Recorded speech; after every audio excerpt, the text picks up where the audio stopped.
Hello दोस्तों, नमस्कार। आपका स्वागत है आपका अपना यूट्यूब चैनल RLC पाठशाला में। मैं इंग्लिश ग्रामर में टेंस पढ़ा रहा था, जिसमें प्रेजेंट कंटिन्यूअस टेंस का स्ट्रक्चर पहचानने का तरीका और उसमें मेन वर्ब या हेल्पिंग वर्ब किस प्रकार का यूज करेंगे हम लोग बात कर चुके थे। और सेंटेंसेज में अफर्मेटिव सेंटेंस, नेगेटिव सेंटेंस और इंट्रोगेटिव सेंटेंस में अफर्मेटिव सेंटेंस भी पढ़ लिए थे। तो आज पढ़ेंगे नेगेटिव सेंटेंस और interrogative sentence present continuous tense का। तो negative sentence subject plus is am are plus not plus V4 plus object बताए थे। V1 में ING जोड़ देंगे तो वह V4 बन जाता है, यानी कि गो, और इसमें ING ऐड कर देंगे तो गोइंग, यानी कि गो था V1 और गोइंग हो गया V4, अर्थात कि V1 में ING जोड़ देंगे तो वह V4 बन जाता है। तो subject plus is am are plus not plus V4 plus object. Is का प्रयोग सिंगुलर सब्जेक्ट के साथ इज का प्रयोग, प्लूरल सब्जेक्ट के साथ आर का प्रयोग और आई के साथ हमेशा एम का प्रयोग होता है। सब्जेक्ट सिंगुलर, इज का प्रयोग, सब्जेक्ट प्लूरल, आर का प्रयोग और आई के साथ हमेशा एम का प्रयोग। सिंगुलर में आ गया ही, सी, इट या प्रॉपर नाउन, और प्लूरल में वी, यू, दे और आई के साथ हमेशा एम, यानी कि सिंगुलर सब्जेक्ट के साथ इज का प्रयोग करेंगे और प्लूरल सब्जेक्ट के साथ आर का प्रयोग करेंगे। तो एग्जांपल है he is not going to school. He is not going to school, यहाँ पर ही सब्जेक्ट के रूप में है, इज बार में से इज, क्योंकि ही सब्जेक्ट में सिंगुलर है, इसीलिए यहाँ पर वर्ब सिंगुलर का प्रयोग हुआ जो कि इज है। उसके बाद नॉट, उसके बाद वर्ब का चौथा रूप, यानी कि V1 में ING जोड़ देंगे तो वह वर्ब का चौथा रूप बन जाता है गोइंग। उसके बाद ऑब्जेक्ट के रूप में टू स्कूल, यहाँ पर टू प्रीपोजिशन के रूप में कार्य करता है, जो हम लोग आगे पढ़ेंगे अगला चैप्टर में। प्रीपोजिशन दो नाउन दो प्रोनाउन को जोड़ने वाला होता है, वही उसी को हम लोग प्रीपोजिशन कहते हैं, यानी कि दो नाउन और दो प्रोनाउन के बीच रिलेशन को व्यक्त करता है प्रीपोजिशन। अगला एग्जांपल है he is not studying in her room, sorry she है, she is not studying in her room.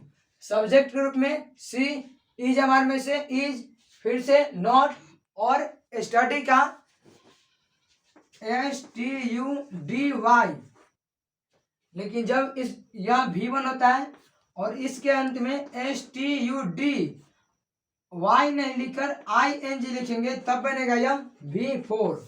तो starting in her room, I am not disturbing anyone in the class, I am not disturbing anyone in the class. तो यहाँ पर आई के साथ हमेशा M का प्रयोग, उसके बाद नॉट का प्रयोग, डिस्टर्ब, और डिस्टर्ब में ING लगा दिए तो डिस्टर्बिंग, अर्थात कि यह V4 बन गया। उसके बाद ऑब्जेक्ट है एनीवन इन द क्लास। तो यह था नेगेटिव सेंटेंस। सेंटेंस तीन प्रकार के, नेगेटिव सेंटेंस, अफर्मेटिव सेंटेंस और इंट्रोगेटिव सेंटेंस। तो अफर्मेटिव सेंटेंस में था structure subject plus is am are plus V4 plus object, subject plus is am are plus V4 plus object. और नेगेटिव में subject plus is am are plus V4 से पहले नॉट, उसके बाद V4, उसके बाद ऑब्जेक्ट। आगे बढ़ते हैं इंट्रोगेटिव सेंटेंस। इंट्रोगेटिव सेंटेंस का हिंदी होता है प्रश्नवाचक वाक्य, और जब भी किसी से प्रश्न पूछा जाता है तो उसके अंत में क्वेश्चन मार्क का प्रयोग करते हैं। तो यहाँ पर स्ट्रक्चर में क्वेश्चन मार्क है, और यहाँ हेल्पिंग वर्ब में इज एम आर को हम लोग सब्जेक्ट से पहले लिख देंगे। सामान्यतः किसी भी प्रकार का टेंस हो, यदि उसके हेल्पिंग वर्ब अगर सब्जेक्ट के पहले लगा देते हैं तो वह इंट्रोगेटिव सेंटेंसेस का उदाहरण बन जाता है। तो यहाँ पर इज-एम-आर पहले लग गया, उसके बाद सब्जेक्ट, उसके बाद V4, उसके बाद ऑब्जेक्ट और अंत में क्वेश्चन मार्क। इंट्रोगेटिव सेंटेंस में भी नेगेटिव वाला सेंटेंस होता है जिसमें सब्जेक्ट के बाद नॉट लगा देंगे। अगर इंट्रोगेटिव सेंटेंस में भी नेगेटिव वाला सेंटेंस रहेगा तो सब्जेक्ट के बाद नॉट का प्रयोग कर देना है। तो are you learning English grammar, अंतिम में क्या है, क्वेश्चन मार्क। तो यहाँ पर यू प्लूरल सब्जेक्ट है तो प्लूरल सब्जेक्ट के साथ प्लूरल वर्ब का प्रयोग करेंगे, तो इसीलिए आर का प्रयोग हुआ। अगला है is he sleeping in his room, तो ही के साथ इज का प्रयोग और अंत में क्वेश्चन मार्क। अगला है is she reading a novel, तो यहाँ पर सी क्या है, सिंगुलर सब्जेक्ट के साथ सिंगुलर वर्ब का प्रयोग। और इंट्रोगेटिव सेंटेंस में भी एक होता है WH-Q प्रकार के इंट्रोगेटिव सेंटेंस। WH-Q प्रकार में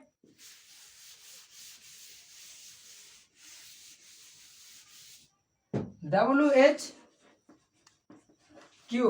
इसमें what, when, why, how, where, इस प्रकार के वर्ड आएगा तो वह WH-Q के अंतर्गत कहलाता है। तो इंट्रोगेटिव सेंटेंस में भी WH-Q वाला हेल्पिंग वर्ब से पहले लगता है, अर्थात कि यहाँ पर हम लोग WH-Q लिख सकते हैं। WH-Q, उसके बाद इज-एम-आर, उसके बाद सब्जेक्ट, यदि सब्जेक्ट नेगेटिव रहेगा तो नॉट का प्रयोग, और वर्ब का चौथा रूप, उसके बाद ऑब्जेक्ट और अंत में क्वेश्चन मार्क। WH-Q में से what, when, why, how, where, कुछ इस प्रकार के वर्ड रहेगा तो वह WH-Q के अंतर्गत आएगा। तो आज प्रेजेंट कंटिन्यूअस टेंस पर है जिसमें नेगेटिव सेंटेंस और इंट्रोगेटिव सेंटेंस। अभी पढ़ते हैं इसके रूल। देखते हैं रूल नंबर पहला।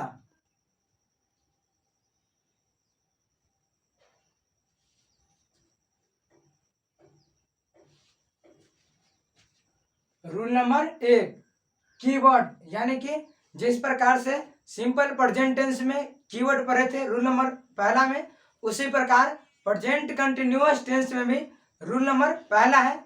रूल नंबर पहला के तहत जितना वर्ड है इन सभी वर्ड को याद रखना ही पड़ेगा, और इन वर्ड में से कोई एक वर्ड अगर किसी भी प्रकार के सेंटेंसेज में आता है तो वह सेंटेंसेज प्रेजेंट कंटिन्यूअस टेंस के अंतर्गत आएगा। वर्ड है now, right now, presently, at present, these days, now a days, at the moment, this morning, this evening. इस प्रकार के वर्ड अगर आएगा तो वह सेंटेंस प्रेजेंट कंटिन्यूअस टेंस के अंतर्गत होता है।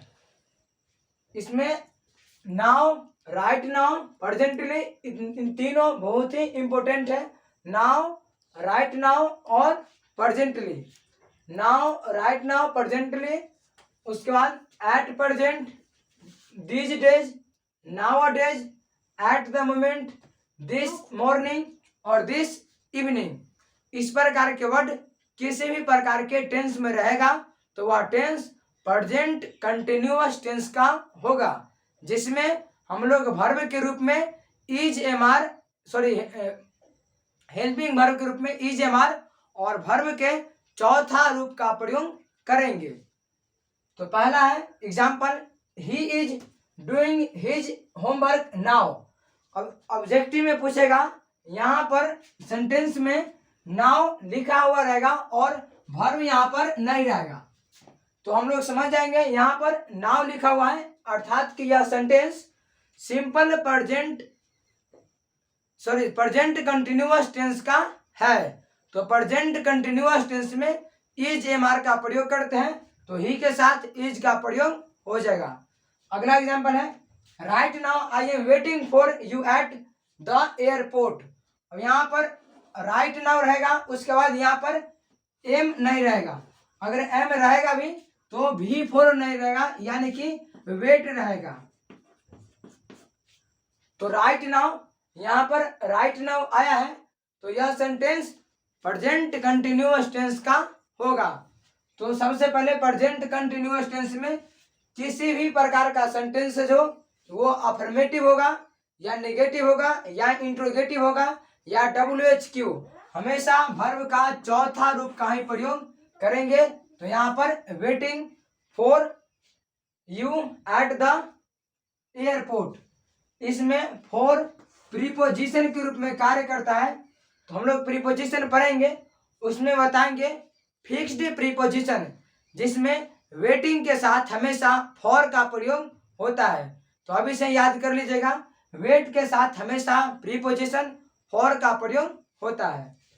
अगला एग्जांपल है presently he is preparing for competitive exam.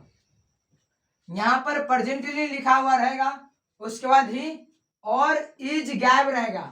Option में इज, वॉज, डज, डू इस प्रकार के ऑप्शन रहेगा। तो यहाँ पर लिखा हुआ है प्रेजेंटली, यानी कि इस कीवर्ड में से प्रेजेंटली है। तो जब भी प्रेजेंटली रहेगा तो वह प्रेजेंट कंटिन्यूअस टेंस का उदाहरण होगा। तो यहाँ पर प्रेजेंटली और ही के साथ, ही चूंकि सिंगुलर सब्जेक्ट है तो वर्ब सिंगुलर का प्रयोग करेंगे। तो इज एमआर में से इज सिंगुलर होता है, इसीलिए ही के साथ इज का प्रयोग हुआ। अगला है they are living in Dubai these days. अब यहाँ पर दे हो गया प्लूरल सब्जेक्ट, तो प्लूरल सब्जेक्ट के साथ वर्ब प्लूरल का ही प्रयोग करेंगे। In Dubai these days, these days यहाँ पर लगा हुआ है दीज डेज, यानी कि दीज डेज इन वर्ड में से है। तो यह प्रेजेंट कंटिन्यूअस टेंस का उदाहरण होगा और इसमें वर्ब का चौथा रूप और इज एमआर का प्रयोग करेंगे। तो दे के साथ आर का प्रयोग हुआ। उम्मीद करते हैं रूल नंबर पहला समझ में आ गया होगा। कीवर्ड है, यह बहुत ही इंपॉर्टेंट नियम है, इससे ऑब्जेक्टिव बिहार वर्ड में कई बार पूछा जाता है। केवल इस वर्ड को याद कर लीजिएगा। Now, right now, presently, at present, these days, nowadays, at the moment, this morning, this evening। दो तीन नियम और हैं। इस 2-3 नियम को अगले वीडियो में पढ़ेंगे। मिलते हैं अगले वीडियो में। जय हिंद।